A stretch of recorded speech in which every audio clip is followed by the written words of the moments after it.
Lamog. Ay, nako! Anong ginawa nyo? Bakit kapag na ako? Ano nyo? Pampampa kayo ha? Ano kayo nagluto? Ano yung pamalo? Hello! Magandang umaga, December 27, 2023. Ito po ang araw na tayo po ay magpapahinog ng mga saging dahil nga po ito po yung araw na ititinda po natin yan pang bisperas ng New Year. Pang 31 po yan ng January 2023. Ayan po, at ang ginagawa nga po nila dyan ay nagsasawsaw, magpapahinog po tayo na mga ilang crates din po kasi yan, at marami-rami po ang ating isasawsaw para po hindi po maubusan ng ating mga customer sa ating mga saging. Ayan, at dahil nga po ang New Year ay bida ang lakatan. Yan po kasi ang dinidisplay sa lamesa. At ayan na nga po, tayo'y magsawsaw ng saging.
Ito naman po ang kariton na inaayos po ng aking anak, at dahil nga po siya po ay magtitinda naman po ng ubas.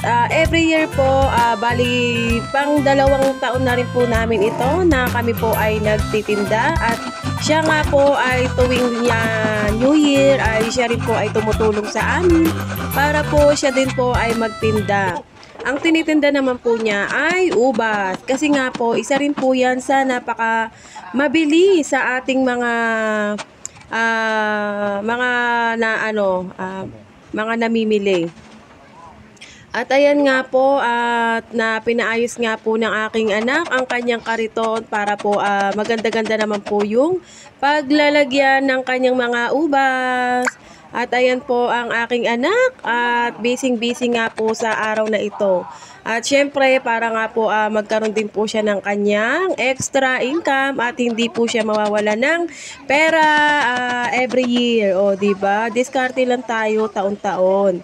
At ayan na nga po ang kariton, at malapit na po yan maayos. Ayan, at ito na nga po ang kabuuan ng kariton, at ayan, onti na lang ay matatapos na po. Ayan, at ready na po siya paglagyan ng ubas. Hi guys! Ito, kain po muna tayo para po pag namili tayo ay may energy po tayo para makapag-isip-isip pa po tayo kung ano pa po yung mga pwede nating matawaran na mga prutas. Ayan, pero wala na kasi hindi na rin naman yan na magpapatawad yung mga nagtitinda ng mga prutas. Talaga po kung ano yung mga price ay talagang yun na po talaga. Kaya tara, kain po muna tayo.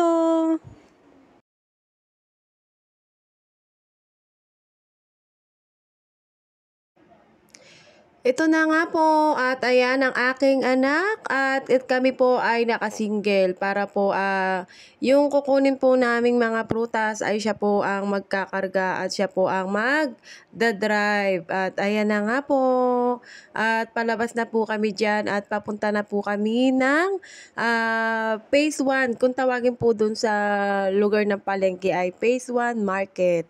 Ayan at tara samahan niyo po kami na magpunta sa pamilihan ng mga prutas. Ayan, tara po, tara at magtingin-tingin po tayo kung ano po pwede nating maitinda. At syempre, alam naman natin, tuwing New Year, kailangan po talaga ay mga bilog. Ayan, at tara, let's go!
Ito po, ayan, may nakita po tayong pinya at talagang itong pinya ay hindi rin po mawawala sa ating 13 fruits na dinidisplay sa lamesa. Ayan po, medyo makakamura tayo dito dahil nga po sa ibang nadaanan natin ay medyo mahal at ito po ay talagang halo, may malaki, may maliit. Pwede nating piliin ng malaki at maliit.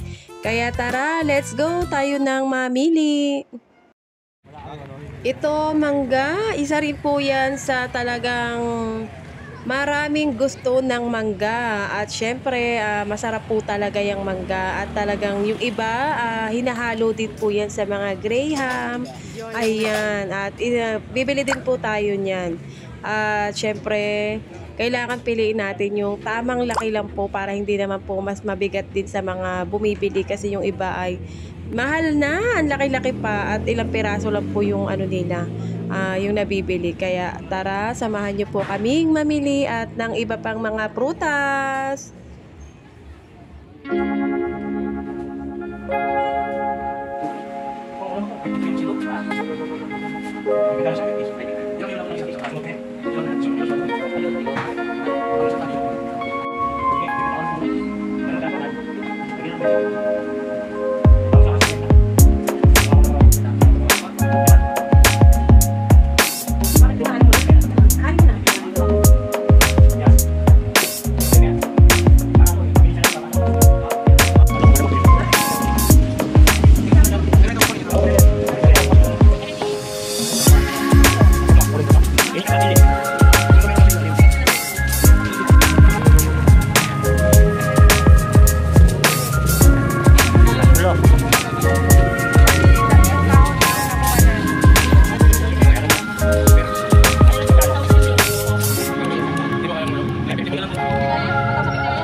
Ayan, ito po ang aming napamili ngayong gabi at kulang pa po yan at ang aking anak po, itong gabi din po ay bibili din po siya ng ubas dahil nga po meron pong ubas dito kaya lang po ay medyo priceless nga po ang presyuhan dito ng ubas. Kaya ayan, pupunta po ang aking anak sa Divisoria para po ay mamili at makipagtawaran po doon sa Divisoria ng ubas. Dahil nga po talagang ubas din po ang importante at napakabili din po kasi ng ubas.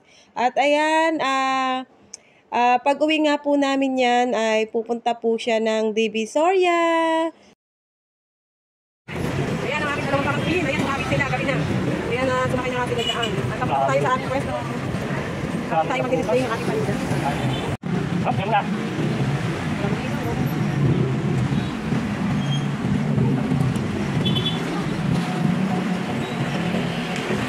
Oo, ang aming bantay. Wala na siyang ilaw, blank out. Ayan, ang pagbaba tayo ng pulas. Para ilatag namin dito. Kakain mo. Para walang bumili.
December 31 at bisperas na po ng bagong taon.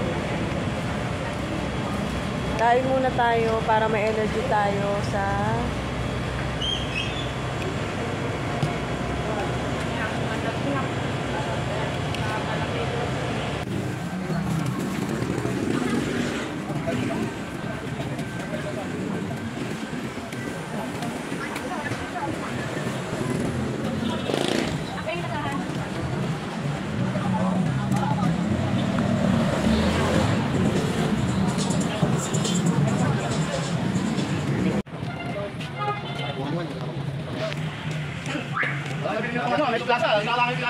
Di ka makikita? No. What a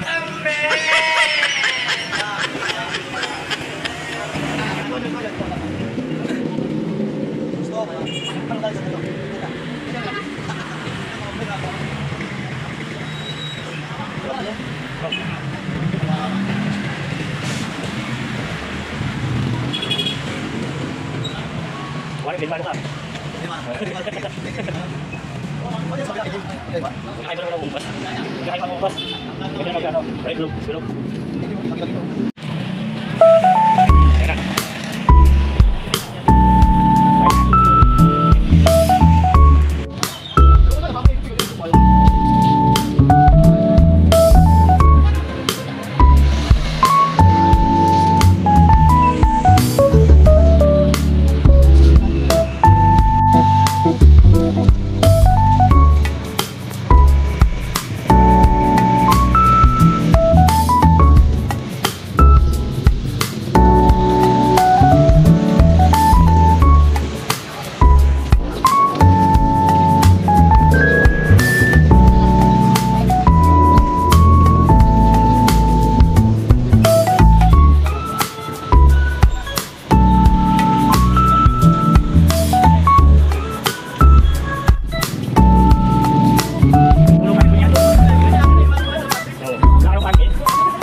Ayan nga po, at sila po ay nagpe-prepare na po ng pagluluto ng uulamin para sa bisperas mamayang hating gabi. At yan po ang maging hapunan natin. At yan po ang aking mga anak, ang kanyang kapatid, ang katulong niya sa pagluluto. At sila na nga po ang nag-aasikaso dito dahil nga po hindi ko na rin po maharap dahil isa na rin tayong napapagod sa dami ng ating ginawa buong maghapon. Nagtitinda nga po kasi tayo, di ba? At ayan, sila na po ang bahala dito sa kusina. Bahala na po sila dyan. At ako nga po, nung umuwi na nga po ako dito noon, ay ayan, bagsak po ang ating katawan. At dahil nga po, itinulog na po natin at napagod nga po tayo. At ayan, paborito ng aking anak, ang kanyang order, ayan, niluto niya na. Ewan ko sa kanila, alam mo naman ng mga bata, basta karne, mahilig sila sa mga karne. Pero ngayon lang naman, at hindi ko nga po sila pinagkakarne araw-araw, mahirap na dahil nga po hindi sa lahat ng oras ay lagi tayong healthy pag tayo ay kakain ng karne. Ayan, at ready to serve na nga yan para sa pagpe-prepare ng ating pang Noche Buena. At ito na nga, dumating na po ang oras ng alas 12 at nagpalit na po ang taon. Itong taon na to, salamat at dahil nakasurvive po tayo sa problemang dumating sa atin at na kayanan po natin, o di ba?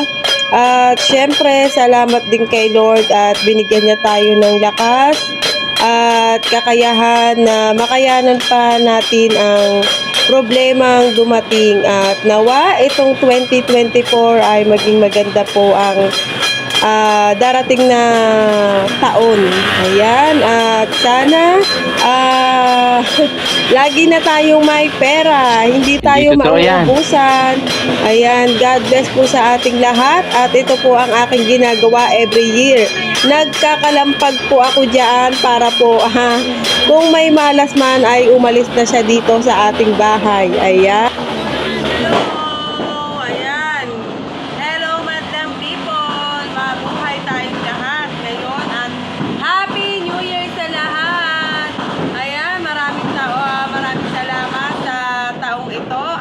Nalagpasan po natin ang ating mga pagsubok itong dumating sa ating buhay. At nawa itong darating na taon, sana po ay maging masaya pa ang darating na taon sa atin. At nawa magkaroon pa tayo ng maraming pera. Ayan, at makayanan pa natin ang kung ano man problema ang darating sa ating buhay. At hanggang dito na nga lang po. Maraming